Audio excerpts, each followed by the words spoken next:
সম্মানিত ভিউয়ার্স, আসসালামু আলাইকুম। তুশিবা স্টুডিও ড্রাইভার সিরিজের আরও একটি নতুন ভিডিওতে আপনাকে স্বাগতম। আজকের ভিডিওর মাধ্যমে আমি দেখাবো হচ্ছে তুশিবা স্টুডিও 525P এর প্রিন্টার ড্রাইভারটি কীভাবে খুব সহজে আপনার কম্পিউটার বা ল্যাপটপে সেট আপ করে নিতে পারবেন এবং কিভাবে এই ড্রাইভারটি ডাউনলোড করবেন এবং কোথা থেকে ডাউনলোড করবেন, সম্পূর্ণ প্রসেসটি দেখাচ্ছি আজকের ভিডিওতে। তো ভিডিওটি অবশ্যই গুরুত্বপূর্ণ হতে চলছে। কথা না বাড়িয়ে চলে আমরা মূল ভিডিওতে চলে যাচ্ছি।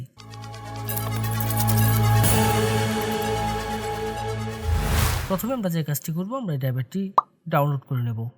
ডাউনলোড করার জন্য আমি চলে যাব যে কোনো একটি ব্রাউজারের সার্চ বারে গিয়ে সার্চ করব হচ্ছে softwareshopbd.com।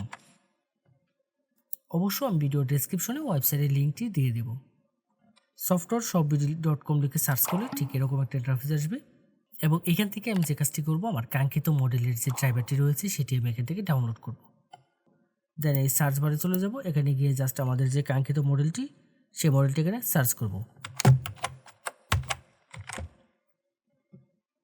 দেন সার্চে ক্লিক করব। ক্লিক করলে আমার এই অ্যাভেলেবেল মডেলের প্রিন্টার ড্রাইভারটি চলে আসবে আমার সামনে। এখান থেকে আমি যে কাজটি করব, জাস্ট এই লিঙ্কের উপর ক্লিক করব। ক্লিক করলে এখানে বিস্তারিত সকল ইনফরমেশনগুলো দেখার একটি অপশন পেয়ে যাব। এখান থেকে সব কিছু আমরা একটু পড়ে দেখে নেব। আশা করব আপনারা সম্পূর্ণ বিষয়টি একটু ধৈর্য সহকারে পড়বেন এখানে নির্দেশিকাগুলো। দেন এখানে ডাউনলোডের জন্য দুটি লিঙ্ক পেয়ে যাবেন, যে কোনো একটি লিঙ্কের উপর ক্লিক করব। ক্লিক করলে ঠিক এরকম ইন্টারফেস আসবে আপনার সামনে। এখানে গুগল ড্রাইভে নিয়ে যাবে এবং দেন দুটি ফাইল একসাথে মাউস ড্র্যাগ করে সিলেক্ট করে ডাউনলোড করে নেব। এখানে একটি ফাইল পেয়ে যাবো হচ্ছে পাসওয়ার্ড আর একটি হচ্ছে ড্রাইভার। তো এখান থেকে ফাইলটা জাস্ট মাউসের রাইট বাটন ক্লিক করে ডাউনলোড করে নেব। দেন ডাউনলোড এনিওয়েতে ক্লিক করব। ক্লিক করে কিছুক্ষণ অপেক্ষা করতে হবে। কিছুক্ষণের মধ্যেই ডাউনলোডটি শুরু হয়ে যাবে। ডাউনলোড করার পরে আমরা যে কাজটি করব, ফাইলটিকে ওপেন করে নেব। দেন এখান থেকে ওপেনে ক্লিক করব।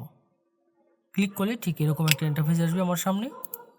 রার ফাইল রয়েছে। রার ফাইলকে আমরা যখন আনজিপ করব, যে কোনো জিপ ফাইল বা রার ফাইলকে যখন আমরা এক্সট্রাক্ট করব, তার জন্য আমরা যে কাজটি করি, নর্মালি আমরা উইন্ডার ব্যবহার করে থাকি।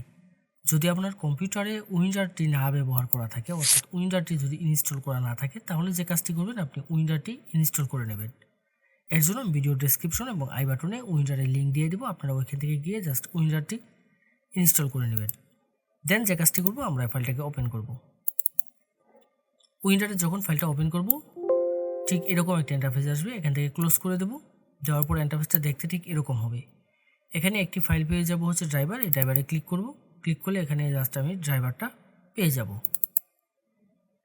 তো এখানে আমার পাসওয়ার্ডটা দিতে হবে। আমি যেহেতু শুধু ড্রাইভারটা ডাউনলোড করছি, আমি এখানে পাসওয়ার্ডটি ডাউনলোড করে নেই। তো এখানে আপনারা যে কাজটি করবেন, আপনারা জাস্ট এই ডাউনলোড অপশনে গিয়ে এখান থেকে পাসওয়ার্ডটি ডাউনলোড করে নেবেন। তো দেন এখানে এই মডেলের যে ড্রাইভারটি রয়েছে, সেই ড্রাইভারে এখানে পাসওয়ার্ডটি আমি দিয়ে দিব। পাসওয়ার্ড দেওয়ার ক্ষেত্রে এখানে একটি অপশন পেয়ে যাবেন, এটি হচ্ছে শো পাসওয়ার্ড। এখানে যদি টিক মার্ক দেওয়া থাকে, তাহলে আমি এখানে কিবোর্ড থেকে যে পাসওয়ার্ডগুলো টাইপ করব সেগুলো এখানে শো করবে। আর যদি আমি এখান থেকে টিক মার্কটি যদি উঠিয়ে দিই, তাহলে এখানে কোনো পাসওয়ার্ড শো করবে না। এখানে পাসওয়ার্ডটা টাইপ করে দেবো। দেওয়ার পরে দেন ওকেতে ক্লিক করব। ওকেতে ক্লিক করব। ক্লিক করলে ঠিক এরকম একটি অ্যালার্ট আসবে। দেন সফটওয়্যারটা এক্সট্রাক্ট হওয়া শুরু করবে এবং এক্সট্রাক্ট হওয়ার জন্য কিছুক্ষণ সময় নেবে। কিছুক্ষণ আমি অপেক্ষা করব। এখান থেকে যে কাজটি করতে হবে, এখান থেকে আমি ইএসের উপর ক্লিক করব। দেন সফটওয়্যারটা এক্সট্রাক্ট হওয়া শুরু করবে এবং এক্সট্রাক্ট হওয়ার জন্য কিছুক্ষণ সময় নেবে। কিছুক্ষণ আমি অপেক্ষা করব।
ফটোশপ 7.0 দিয়ে আমরা স্ক্যান করব। ফটোশপ 7.0 যদি আপনার কম্পিউটার বা ল্যাপটপে সেট আপ করা না থাকে, সেক্ষেত্রে যে কাজটি করবেন, আমাদের ওয়েবসাইটে চলে যাবেন। ওয়েবসাইটে গিয়ে জাস্ট সার্চ বারে সার্চ করবেন হচ্ছে 7.0 লিখে সার্চ করলে আমাদের ফটোশপ 7.0 পেয়ে যাবেন। যে কোনো মডেলের প্রিন্টার ড্রাইভার এবং আপনার প্রয়োজনীয় সকল সফটওয়্যার পাবেন আমাদের ওয়েবসাইটে। যদি আমাদের ওয়েবসাইটে কোনো সফটওয়্যার বা ড্রাইভার আপনি খুঁজে না পান, তাহলে অবশ্যই আমাদের হোয়াটসঅ্যাপে যোগাযোগ করবেন। আমাদের প্রত্যেকটা পোস্টের মধ্যে আমাদের হোয়াটসঅ্যাপ নম্বর দেওয়া থাকবে। এই ছিল আজকের মতো। এরকম গুরুত্বপূর্ণ টেক টিউটোরিয়ালের জন্য অবশ্যই আমাদের চ্যানেলটি সাবস্ক্রাইব করে রাখতে ভুলবেন না। দেখা হবে নতুন কোনো ভিডিওতে।